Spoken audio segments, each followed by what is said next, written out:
So then they get the Enterprise A, and that is the ship that they have from, parts 5 and 6, probably. 5 and 6, yeah. Now, when I was younger, there was always a rumor, and I don't know how we used to get rumors before the internet, but there was always the rumor that this Enterprise had actually started off as the USS Yorktown and was refit into the Enterprise A. If this is true, that'd be interesting because, of course, the original idea for the ship name for the original Star Trek was the Yorktown. Yeah, but I think there has been rumors on multiple iterations of the Enterprise that it was going to be named that, because I want to say the Enterprise on Enterprise was also rumored to be carrying the Yorktown moniker. Really? Yeah. I didn't know that. That's interesting. Okay. What's funny about them going back and forth between the Yorktown and then the Enterprise is the first aircraft carrier Enterprise was a Yorktown class ship. Mm-hmm. I did see that as we were preparing.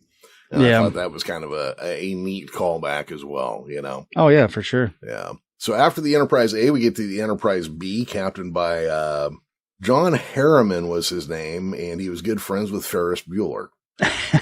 Oh yeah. Yeah. The Enterprise, I forgot. Yeah. I forgot all about him being Alan Ruck. That was kind of, I mean, he didn't. Alan Ruck looks like he could command a ship now that he's an older man and, you know, more stately looking. But when you're my age, you look at him and you think, oh, hey, it's that dude from Ferris Bueller. So the Enterprise B was a Excelsior class ship. I believe it was a slightly reworked one, not using the original model. Its most famous deployment is probably where Captain Kirk was killed in the Nexus ribbon in Star Trek Generations. Yep. Yeah. I believe they have referenced him or referenced B and its crew in the novels, but that's about it. Yeah, I don't know. I read some of the novels when I was a kid, but yeah. I've not read them in so long. Yeah, certainly not recently, and certainly not all of them. Yeah. Yeah. Yeah, Star Trek's kind of has a Star Wars problem with the novels. Yeah. Well, yeah. I mean, some people wouldn't consider it a problem, but like if you're like me, like when I get into a fandom, like I like to go all in on it. But Star Trek and Star Wars, it ain't happening. There's too much. It goes. Yeah, it gets too wild too quick. Like in a lot of the next gen novels, I remembered it was revealed that there was a cetacean ops deck crewed by whales and dolphins. And they were necessary. They had like little bubble helmets so they could get out and float around the ship, and little things that translated their speech to human. But they would sit in these pools and help navigate the ship somehow. Yeah, that's crazy. Yeah. The Enterprise C, now this is an interesting one because it was basically skipped over. We went from the Enterprise A, but we had seen an Excelsior class.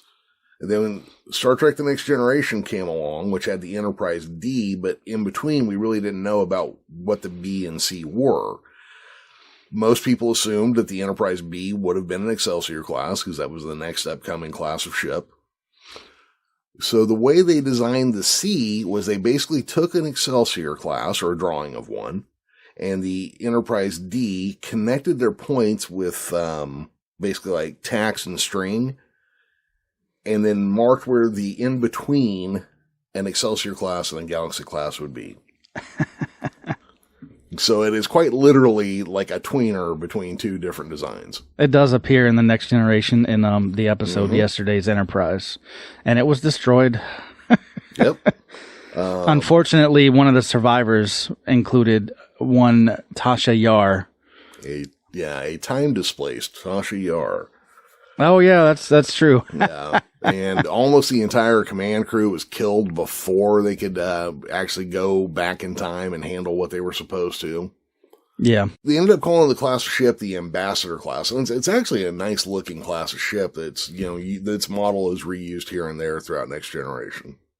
Yeah, and you can kind of tell it was like a ship designed with a little column A and a little column B. Yes, you can. Once you look at the preceding and succeeding ships. Yeah, when you like when that. you put them in a line, you can definitely tell. Yeah, absolutely. And then we'll go to the Enterprise D, which is probably the second most famous Enterprise. Yep, Galaxy well, you class. know what? You might even say it's the most because way more people watched 7 years of The Next Generation than they did the original 3 years of Star Trek. Yeah, but I mean, the original 3 years of Star Trek played in syndication forever. Yeah, for 25 years at this point, or near enough.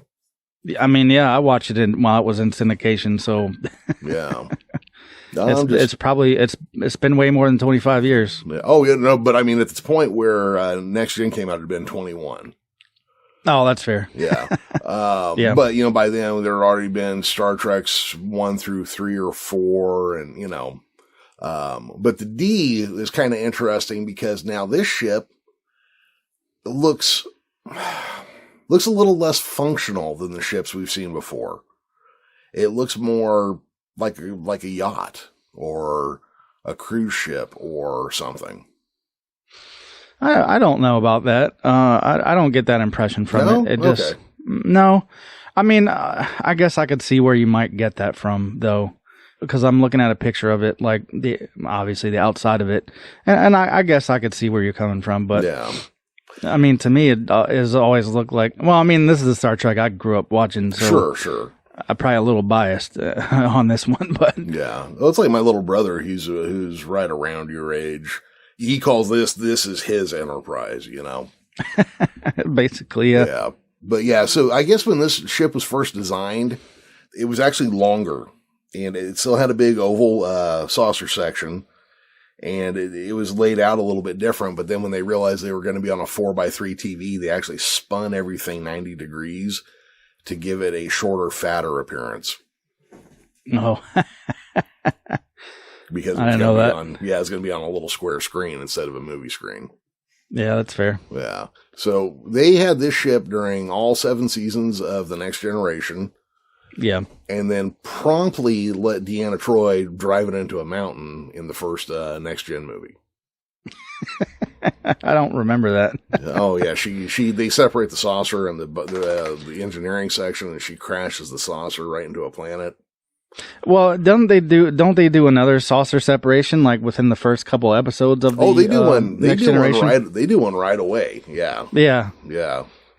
They were going to actually every time this ship was going to get into combat, there was going to be a saucer separation, and then they realized just how expensive it would be to do that every episode. I mean, plus, and it's not very, if you're thinking about it from a practical standpoint, not from, movie making on the ground, but like, if you're thinking about it practically from the Enterprise's point of view, that still doesn't make any sense to constantly do that. No. And you know what always kind of got me on that one was you would evacuate everybody's families into the saucer section, right? Mm-hmm. And then you would have the bottom of the ship has the battle bridge. It has warp drive. It has all that.